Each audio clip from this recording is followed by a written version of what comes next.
Selamat datang di Ruang Asimetri, tempat kita membahas hal-hal yang layak diperhatikan dan direnungkan. Karena tak ada yang hadir tanpa alasan. Hari ini kita mau ngobrolin sesuatu yang mungkin banget lagi ada di genggaman Anda sekarang, atau paling nggak baru aja Anda tutup beberapa menit lalu. TikTok. Kemungkinan besar sih begitu ya. Iya kan? Misi kita kali ini adalah membongkar dampaknya yang luar biasa. Bukan cuma sebagai aplikasi hiburan, tapi sebagai fenomena budaya, ekonomi, dan bahkan psikologis yang diam-diam mengubah cara kita semua berinteraksi. Betul. Kita udah kumpulin beberapa sumber menarik buat Anda, mulai dari data Wikipedia, riset dari Pew Research Center, sampai studi akademis dari UGM, San Diego, dan Erlangga. Saya mau mulai dengan pertanyaan ini deh buat Anda. Pernah nggak niatnya cuma mau nonton satu video TikTok, sadar-sadar 1 jam udah lewat gitu aja? Itu pertanyaan jebakan. Nah, kita akan cari tahu kenapa itu bisa kejadian. Dan biar kebayang segede apa dampaknya, ya kita perlu lihat angkanya dulu. Ini bukan lagi sekedar tren biasa loh. Pada tahun 2021, TikTok itu berhasil nyalip Google sebagai situs web paling populer di dunia. Wow, Google? Google, pertumbuhannya gila-gilaan, tembus 2 miliar unduhan di akhir 2020. Jadi yang akan kita bahas ini bukan aplikasi iseng, tapi kekuatan raksasa. Oke, mari kita mulai dari yang paling kelihatan dulu deh, budaya pop. Rasanya nggak berlebihan ya kalau kita sebut TikTok itu semacam kingmaker baru, terutama di industri musik. Oh jelas, karena TikTok itu mengubah cara kita nemuin musik. Dulu kan kita disuapin sama radio atau label rekaman besar. Betul. Sekarang, algoritma yang jadi kuratornya. Lagu Old Town Road dari Lil Nas X itu contoh sempurna. Awalnya bukan siapa-siapa, terus meledak karena jadi meme di TikTok, dan akhirnya jadi fenomena global. Sama kayak Doja Cat dengan Say So itu ya. Tren tariannya viral duluan. Tepat, baru laginya jadi hit nomor 1. Jadi selera musik kita sekarang ini, ya secara nggak sadar dibentuk sama AI, bukan lagi sama produser musik.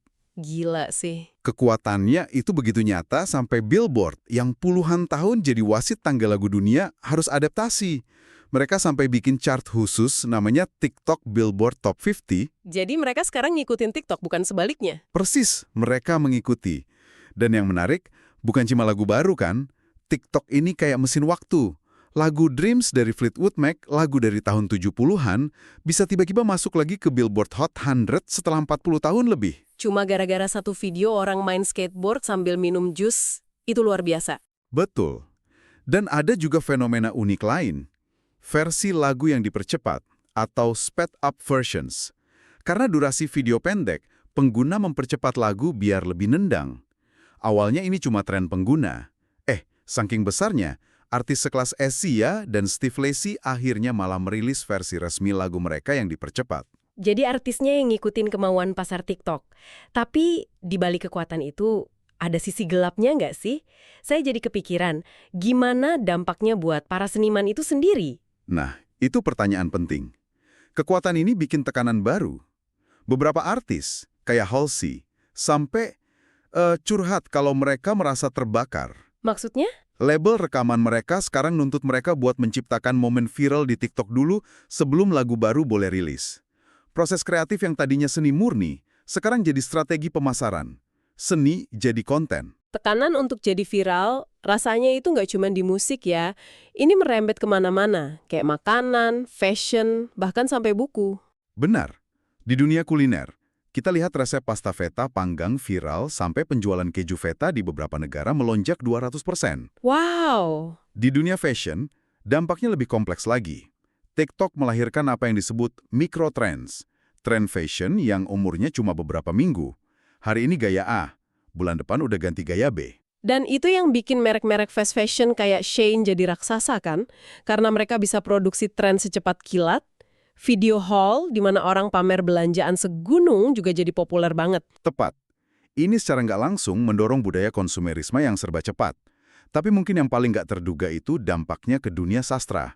Komunitas #BookTok itu benar-benar mengubah industri penerbitan. Nah, ini ya saya penasaran. Gimana caranya video 15 detik bisa bikin orang mau baca buku 400 halaman? Karena #BookTok itu nggak jualan sinopsis. Komunitas ini jualan rasa. Mereka bikin video yang menangkap emosi pas baca buku. Nangis, ketawa, kaget. Oh, jadi emosinya yang dijual ya? Betul. Penulis kayak Colin Hoover, misalnya, popularitasnya meroket sampai 6 bukunya ada di daftar New York Times bestseller barengan. Fenomena ini begitu besar sampai ByteDance, induk perusahaan TikTok, nekat bikin perusahaan penerbitan sendiri. Gila sih, mereka nggak cuma menunggangi tren, tapi mau jadi pemain utamanya langsung. Tapi saya jadi mikir, kalau TikTok bisa bikin satu buku laku keras, berarti dia juga bisa bikin satu ide atau gagasan laku keras kan? Tepat. Ini yang agak ngeri-ngeri sedap kalau kita ngomongin soal berita dan informasi. Anda menyentuh intinya. Disinilah kita beralih dari ranah budaya ke ranah yang lebih krusial. Data dari Pew Research Center nunjukin gambaran yang cukup mengejutkan. Buat Gen Z di Amerika, TikTok sekarang udah jadi sumber berita utama. Sumber berita utama? Iya, 43% pengguna usia 18-29 tahun ngaku dapat berita rutin dari TikTok. Angka ini untuk pertama kalinya nyalip YouTube dan Facebook. Tunggu, bukan cuma itu kan? Katanya mereka juga pakai TikTok sebagai mesin pencari gantian Google. Benar sekali. Anak-anak sekarang kalau mau cari info, ngetiknya di kolom pencarian TikTok. Apa bedanya sih dan apa bahayanya? Bedanya fundamental. Google mencoba ngasih Anda jawaban yang paling relevan secara objektif. TikTok ngasih Anda jawaban yang paling menarik dan populer menurut algoritma. Bahayanya adalah Anda bisa dengan mudah kejebak dalam apa yang disebut filter bubble atau echo chamber. Ruang gema? Betul, ruang gema. Anda cuma akan lihat konten yang sesuai dengan minat dan keyakinan Anda yang udah ada. Jadi kalau saya percaya bumi itu datar, TikTok bakal terus-terusan ngajiin video yang dukung itu, dan saya jadi makin yakin gitu. Tepat. Ini membatasi perspektif dan, yang lebih gawat, ngurangin kemampuan kita buat verifikasi informasi secara kritis. Platform ini juga udah jadi arena politik yang sangat aktif. Berbagai ideologi, dari kanan maupun kiri, nyebar secepat kilat. Dan ini benerannya ada dampaknya kan? Saya baca studi yang nunjukin sepertiga pengguna ngaku identitas politik mereka berubah setelah rutin pakai TikTok. Iya, betul. Di Indonesia juga ada contohnya. Saya ingat catatan dari dosen komunikasi UGM, Saifatania. Beliau menyoroti soal penangguhan fitur TikTok Live pas ada demonstrasi besar. Itu bisa dilihat sebagai pembatasan jurnalisme warga. Padahal itu kanal penting buat nyebar info real time dari lapangan ya. Persis. Ini semua bagian dari fenomena yang disebut media morfosis.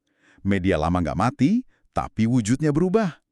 TikTok adalah evolusi di mana AI dan algoritma jadi gerbang utama informasi, bukan lagi redaksi berita. Oke, jadi kita terkurung di gelembung informasi yang kita suka. Tapi kenapa kita bisa betah banget di situ? Nah, ini nyambung ke pertanyaan awal kita. Kenapa kita bisa tiba-tiba sadar sudah 1 jam nge-scroll? Hahaha, ya. Ternyata, menurut studi dari University of San Diego, ada istilah psikologis untuk perasaan tersesat itu. Namanya flow state.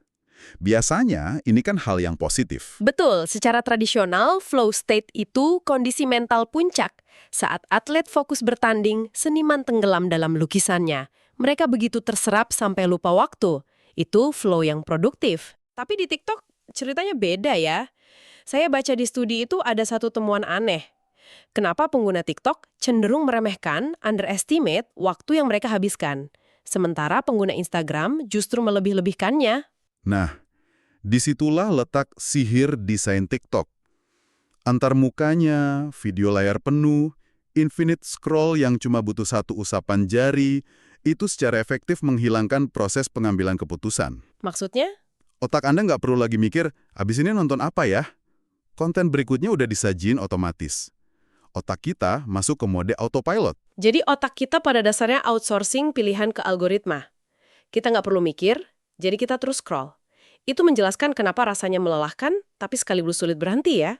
Tepat. Sebuah jerat yang nyaman, dan studi itu nemuin korelasi yang sangat kuat antara elemen flow yang diinduksi TikTok, terutama distorsi waktu dan rasa kehilangan kendali, dengan gejala mirip kecanduan. Kecanduan. Iya, ini bentuk flow yang baru, yang pasif, dan konsumtif. Anda tidak sedang menciptakan, Anda hanya mengonsumsi. Kalau dampaknya ke otak bisa sedalam itu, gimana dengan kesehatan mental secara umum?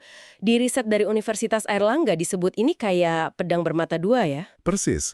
Di satu sisi, ada potensi positifnya. TikTok bantu menormalkan percakapan soal kesehatan mental, ngurangin stigma. Pengguna bisa berbagi pengalaman dan merasa nggak sendirian. Tapi di sisi lain, Risikonya juga besar. Ada misinformasi, misalnya video terapi yang isinya salah kaprah. Ada juga tren yang mengkhawatirkan, diagnosis mandiri atau self-diagnose. orang jadi merasa punya ADHD atau bipolar cuma karena nonton beberapa video yang gejalanya mirip sama yang mereka rasain. Benar sekali. Ini bahaya banget karena butuh diagnosis profesional. Selain itu, algoritma juga bisa bikin echo chamber yang negatif. Anda terus-terusan disuguhi konten tentang kecemasan atau keputusasaan yang justru bisa memperburuk kondisi Anda. Oke, jadi kita punya platform yang bisa mengunci perhatian kita secara psikologis. Pastinya perhatian itu ada harganya. Disinilah kita masuk ke kekuatan ekonominya, kan? Tentu, di era ekonomi perhatian, perhatian adalah mata uang paling berharga. Dan TikTok sangat mahir menambangnya. Studi dari Adweek nemuin fakta luar biasa. 49% pengguna ngaku beli suatu produk setelah lihat di TikTok. Hampir setengahnya. Hampir setengahnya. Contohnya banyak sekali. Tumbler merek Stanley yang penjualannya meroket dari 73 juta dolar jadi 750 juta dolar setahun cuma karena viral di TikTok. Kekuatan hashtag TikTok made me buy it itu nyata. Dan TikTok sadar akan hal itu. Sangat sadar. Makanya mereka nggak mau lagi cuma jadi jembatan iklan. Mereka mau jadi tokonya langsung.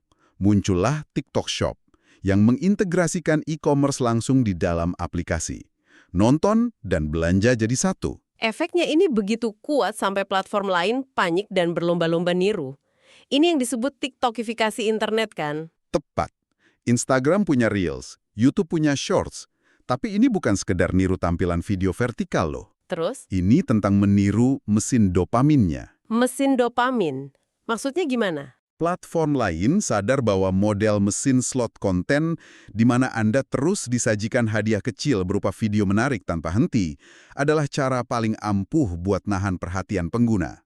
Bahkan platform non-video kayak Spotify, Reddit sampai Amazon mulai pakai antarmuka scrolling feed vertikal yang mirip. Jadi, setelah kita bedah semua ini, jelas sekali ya, TikTok bukan lagi sekedar aplikasi tari-tarian. Ini adalah kekuatan dahsyat yang sedang membentuk ulang budaya kita, cara kita belajar, belanja, dan yang paling dalam, cara kerja otak kita. Benar. Kita udah lihat gimana desainnya yang cerdas bisa melambungkan musisi ke puncak tangga lagu, tapi di saat yang sama juga bisa narik kita ke lubang kelinci psikologis yang bikin kita lupa waktu. Sebagai penutup, saya ingin meninggalkan sebuah pemikiran untuk Anda renungkan. Konsep flow state secara historis kan dianggap sebagai puncak kinerja manusia yang produktif saat kita menciptakan, berkarya, atau berprestasi.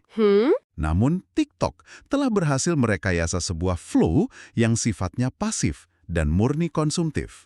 Pertanyaannya adalah, apa artinya bagi perkembangan kognitif dan kemampuan fokus kita, terutama bagi generasi muda, ketika otak mereka terus-menerus dilatih untuk masuk ke dalam keadaan imersif ini, bukan untuk menciptakan, tetapi hanya untuk mengkonsumsi tanpa henti? Apa yang sebenarnya hilang saat kita begitu tenggelam di dalam For You page? Sebuah flow state yang konsumtif. Pertanyaan yang bagus sekali dan jujur sedikit mengkhawatirkan. Sesuatu untuk kita renungkan bersama setiap kali kita membuka aplikasi itu lagi.